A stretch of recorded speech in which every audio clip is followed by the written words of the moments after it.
University. Learn, research and innovate. Join with us. United Institutions, Coimbatore.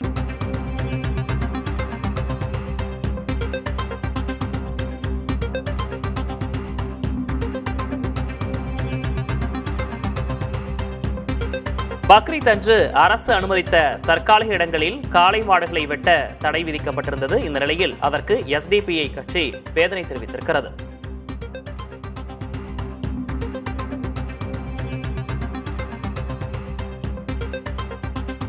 Bakrid அன்று அரசு அனுமதித்த தற்காலிக இடங்களில் காளை மாடுகளை வெட்ட தடை விதிக்கப்பட்டிருந்தது. இது தொடர்பாக எஸ்டிபிஐ கட்சி வேதனை தெரிவித்திருக்கிறது. நீதிபதி GR சுவாமிநாதன் அளித்த உத்தரவால் ஆடு மாடுகளை வெட்ட முடியாத நிலை ஏற்பட்டதாக நெல்லை முபாரக் தெரிவித்திருக்கிறார்.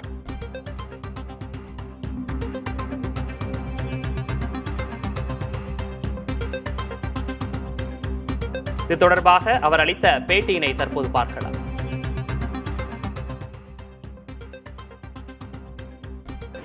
நேற்று முன்தினம் பெருநாளைக்கு முன்தினம் சென்னை உயர்நீதிமன்றத்துடைய நீதியரசர் மாண்புமிகு GR சுவாமிநாதன் அவர்கள் ஒரு உத்தரவினை வழங்கியிருக்கிறார். ஒரு மனுவின் மீதான விசாரணையின் பொழுது ஒரு உத்தரவினை வழங்கியிருக்கிறார். அந்த உத்தரவானது தமிழ்நாட்டிலே அந்த உத்தரவுக்கு மறுநாள் நேற்றைய தினம் பக்ரீத் பண்டிகை உலகம் முழுவதும் கொண்டாடப்பட்டது. தமிழ்நாடு முழுவதும் மிகச்சிறப்பான முறையில் சிறுபான்மை முஸ்லிம்கள் இந்த பெருநாளை சமய நல்லிணக்க விழாவாக, அன்பும் பாசமும் மேலோங்குகிற ஒரு விழாவாக இந்த விழாவை கொண்டாடி இருக்கிறார்கள்.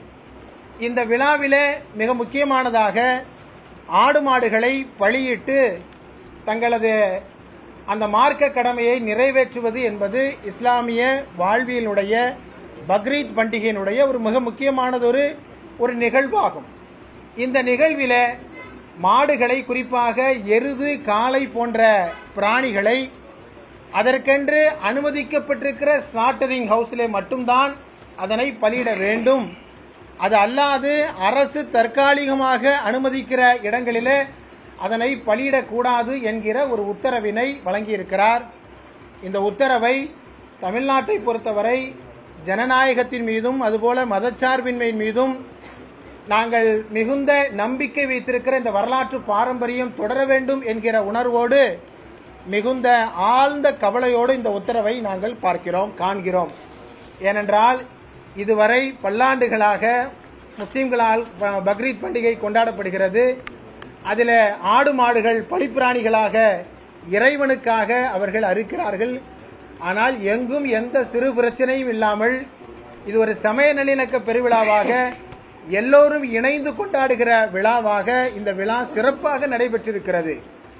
ஆனால் இந்த வருடம் இந்த விழாவிலே மாடுகளை, எருதுகளை, காளைகளை பலியிடும் பொழுது மட்டும் அது ஸ்லாட்டரிங் ஹவுஸில் மட்டும்தான் அறுக்க வேண்டும் என்று சொல்லுகிற உத்தரவு உண்மையிலேயே கவலையையும் அதிர்ச்சியையும் தருகிறது.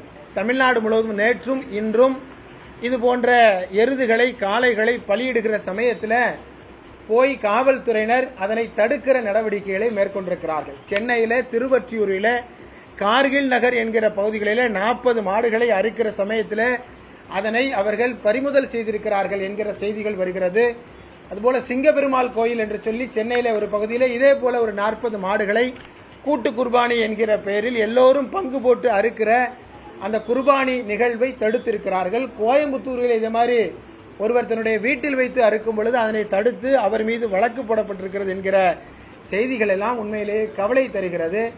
தமிழ்நாட்டுடைய அரசு, தமிழ்நாட்டுடைய அரசின் சார்பாக சட்ட வல்லுநர்கள் இந்த வழக்கை மிக முக்கியமானதொரு வழக்காக எடுத்துக்கொண்டு இதனை இப்பொழுது விசாரிக்க கூடாது என்பதாக அவர்கள் தடுத்திருக்க வேண்டும். இல்லை என்று சொன்னால் இதிலே சிறுபான்மை சமூகத்துடைய பிரதிநிதிகள், முஸ்லிம் அமைப்புகள், அரசியல் கட்சிகள், மார்க்க அறிஞர்களுடைய பிரதிநிதிகள் இதில் இணைக்கப்பட்டுதான் வாதாட வேண்டும் என்று சொல்லியிருக்க வேண்டும். ஆனால் இது எதையுமே சொல்லாமல் ஒரு மேம்போக்கான முறையில சட்ட வல்லுநர்கள், தமிழக அரசினுடைய சட்ட வல்லுநர்கள் இதை கையாண்டதனுடைய விளைவு இப்படி ஒரு தீர்ப்பு இப்பொழுது வந்திருக்கிறது. இந்த தீர்ப்பு சிறுபான்மை முஸ்லிம் சமூகத்துக்கு இடையே அச்சத்தையும் வருத்தத்தையும் கொந்தளிப்பையும் ஏற்படுத்தியிருப்பதை நாங்கள் தமிழ்நாட்டுடைய அரசிற்கு நாங்கள் கவனத்திற்கு கொண்டு வருகிற விதமாக இந்த பத்திரிகையாளர் சந்திப்பை நாங்கள் நடத்தி கொண்டிருக்கிறோம். எஸ்டிபிஐ கட்சியின் மாநில தலைவர் நெல்லை முபாரக் செய்தியாளர்களை சந்தித்து அந்த காட்சிகளை பார்த்தும் பக்ரீத் அன்று அரசு அனுமதித்த தற்காலிக இடங்களில் காளை மாடுகளை வெட்ட தடை செய்யப்பட்டது வருத்தம் அளிப்பதாக அவர் தெரிவித்திருக்கிறார்.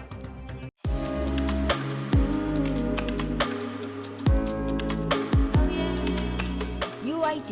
Learn, research and innovate. Join with us. United Institutions, Coimbatore.